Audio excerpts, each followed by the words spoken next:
ኮሜዲያን ወንደሰን ወደ ሆስፒታል ያቀናው ልቡ ላይ የተሰማው ለነበረው ህመም መፍትሄ ፍለጋ ነበር። ድንገት ተከስቶ ልቤን ላስባለው በሽታ ሕክምና አግኝቶ መድኃኒቱን ለመቀበል ነበር ከቤቱ ተነስቶ ወደ ሐኪም ቤት ያመራው። ነገር ግን እንዳሰበው ታክሞ አልተመለሰም። ድንገት የተከሰተ የልብ በሽታ ህይወቱን አሳጥቶታል። ከፊቱ ፈገግታ የማይጠፋው በኮሜዲ ስራዎቹ ሰው ጥርስ ላይ ሳቅ ሲዘራ የኖረው ተወዳጁ ኮሜዲያን ወንደሰን አውራሪስ በድንገት ህይወቱ ማለፉ ተሰምቷል። ትናንት በህይወትና በጤና የነበረው ወንደሰን ዛሬ የለም። ከሁለት ሳምንት በኋላ ለአገልግሎት ቀጠሮ ወደ ተያዘለት ቦታ ሊጓዝ ትኬት የተቆረጠለት ሰው ሞት ቀድሞታል። ይህ ዜና መላ የኪነ ጥበብ ቤተሰቡን ያስደነገጠ፣ በቅርብ የሚያውቁትንና አድናቂዎቹን ሁሉ ጥልቅ ሐዘን ውስጥ የከተተ ሆኗል። ስሟን ጠርቶ የማይጠግባት የ12 ዓመቷ ብቸኛ ሴት ልጁ የማይታመን ልብ ሰባሪ መርዶ ሆኖባታል። ለመሆኑ ኮሜዲያኑ የገጠመው ድንገተኛ ህመም ምንድነው? ለሞትስ ያደረሰው ጉዳይ? ሁሉንም በዝርዝር እንነግራቸዋለን። ሰላም ጤና ይስጥልን ውድ የቻናሌ ቤተሰቦች እንደምን ቆይታችኋል? በዛሬው መሰናዶ እጅግ አስደንጋጭ ስለሆነው ኮሜዲያኑ ወንደሰን ድንገተኛ ሞትና የህልፈቱን ምክንያት አስመልክቶ እየተሰሙ ያሉ አዳዲስ መረጃዎችን እንነግራችኋለን። ቻናሉን ሰብስክራይብ በማድረግ ቤተሰብ እየሆናችሁ ቪዲዮውን ላይክ እና ሼር በማድረግ አብራችሁን ቆዩ። በኢትዮጵያ የኪነ ጥበብ ኢንዱስትሪ ውስጥ በኮሜዲ የሙያ መስክ ስማቸው በደማቅ ከተጻፉ ኮሜዲያን መካከል አንዱ ነው። ብዙዎች ሲተውን ሲቀልድም አብዝተው ይወዱታል። አንዳንዶች ደግሞ ኖርማል ወሬ ሲያወራም ያዝናናል ሲሉ ምስክርነት ይሰጡለታል። በሙያው ኮሜዲያን ብቻ አይደለም፣ ፊልሞች ላይ፣ መድረኮች ላይ ይተውናል። የተለያዩ መድረክ በመምራትም ይታወሳል። ገና ልጅ እያለው ለደረጀና ለሀብቴ የኮሜዲ ጽሑፎችን ጽፎ ያቀርብላቸው እንደነበረም ይናገራል። ውልደቱ ጃን ሜዳ አካባቢ ሲሆን እድገቱ ደግሞ አዋሪ አካባቢ እንደሆነም በተለያዩ ቃለ መጠይቆች ላይ ተናግሯል። ኮሜዲያን ወንደሰን አውራሪስ የመጀመሪያ ደረጃ ትምህርቱን የተማረው ንጋት ኮከብ ትምህርት ቤት ሲሆን ሁለተኛ ደረጃ ትምህርቱን ደግሞ ምስራቅ አጠቃላይ አጠናቋል። የተለያዩ ኮሌጆችን በመቀላቀል ደግሞ በተለያዩ የሙያ መስኮችም ዲፕሎማዎች አሉት። ይሁን እንጂ እጅግ በሚወደው የኮሜዲ ስራ በመስራት በእጅጉ ተወዳጅ የሆኑ ስራዎችን ለህዝብ አድርሷል። ዛሬም ድረስ ሳቅ የሚፈጥሩ ስራዎቹ በብዙዎች ዘንድ ይታወሳል። ኮሜዲያን ወንደሰን በሙያ ባልደረቦቹ ዘንድ እጅግ የሚወደድና የሚደነቅ አርቲስት ነው።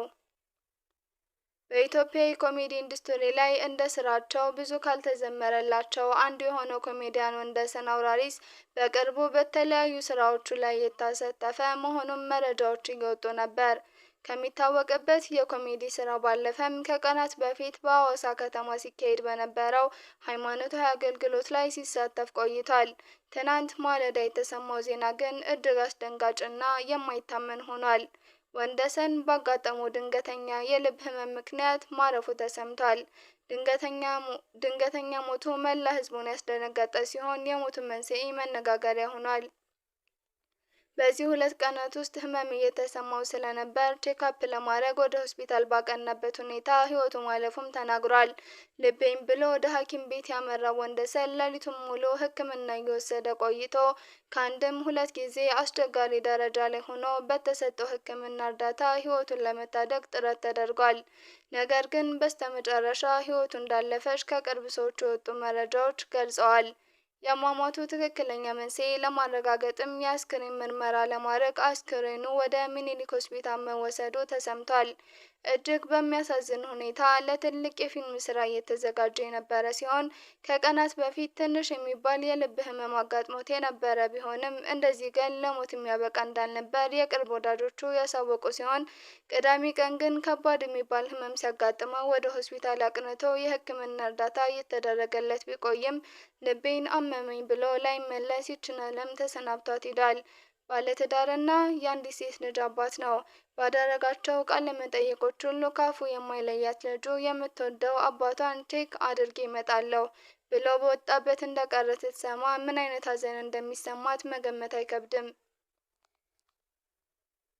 የወንደሰን ሞት የሰው ልጅ እንግዲህ በድንገት የሚጠራ በድንገት የሚጠፋ መሆኑን አሳይቷል።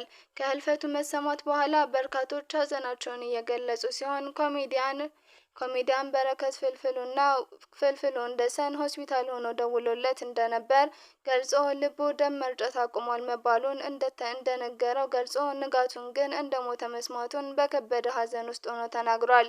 የ9 ዓመቷ ብቸኛ ልጁ አባቴ እመጣለሁ ብሎኛል በማለት የልጅነት ትንሽ ነፍሷ ህልፈቱን ማመን ተስኗት ልብ ሰባሪ ሐዘን ውስጥ መሆኗንም የስራ ባልደረቦቹ ገልጸዋል። ወንደሰን እጅግ ጎበዝና ታታሪ ነው በማለት የሚመሰክርለት የቅርብ ጓደኛው ኮሜዲያን ጥላሁን ደግሞ እርሱ በኮሜዲ ስራ ብቻ ሳይሆን የማይገባበት የሌለ ብዙ ስራዎችን የሚሰራ ጎበዝ፣ ሩቅ አሳቢ ነበር በማለት መስክሯል። ድንገተኛ ህልፈቱ የኪነ ጥበብ ቤተሰቡ መደናገጡን የገለጸው ኮሜዲያን ጥላሁን አሁን አልፎ አልፎ ልቤን አፈነኝ ከማለት በስተቀር ለሞት የሚያበቃ ህመም እንዳልነበረበት ተናግሯል። በርካታ ሰዎችም ሀዘናቸውን እያጋሩ ሲሆን የኢቢኤስ ቴሌቪዥን በኮሜዲያኑ ሞት የተሰማውን ሀዘን እንዲህ ሲል ገልጿል። ኮሜዲያን ወንደሰን አውራሪስ በድንገተኛ የልብ ህመም ምክንያት ህይወቱ ማለፉ ተሰምቷል። ኮሜዲያን ወንደሰን አውራሪስ የአንዲት ሴት ልጅ አባት ሲሆን ከሚታወቅባቸው የተለያዩ የኮሜዲ ስራዎችና ፊልሞች ባሻገር የድርሰት ባለሙያም ነበረ። ለታላቁ የህዳሴ ግድብ በ8000 አጭር የጽሑፍ መልእክት ሲደረግ ለነበረው የገቢ ማሰባሰቢያም የተለያዩ የኮሜዲ ይዘት ባላቸው የጋራ ስራዎች ላይ በነበረው ተሳትፎ የሚታወስ አርቲስት ነው። በኮሜዲያን ወንደሰን አውራሪስ ድንገተኛ ህልፈት ጣቢያችን የኢቢኤስ ቴሌቪዥን የተሰማውን ሀዘን እየገለጸ ለቤተሰቦቹ፣ ለወዳጅ ዘመዶቹና ለሙያ አጋሮቹ መጽናናትን እንመኛለን ብሏል። ተወዳጁ ኮሜዲያን ወንደሰን አውራሪስ ከዚህ ዓለም በሞት መለየቱ እጅግ በጣም አሳዛኝ ዜና ነው። ለብዙ ዓመታት በኪነ ጥበብ ስራው የሳቅ ምንጭ ሆኖ የኖረው ወንደሰን እንደተለያዩ ምንጮች ዘገባም ከሆነ ቁንጮ ሆኖ የኖረው ወንደሰን ባጋጠመው ድንገተኛ የልብ ህመም ምክንያት ህይወቱ ማለፉ ተሰምቷል።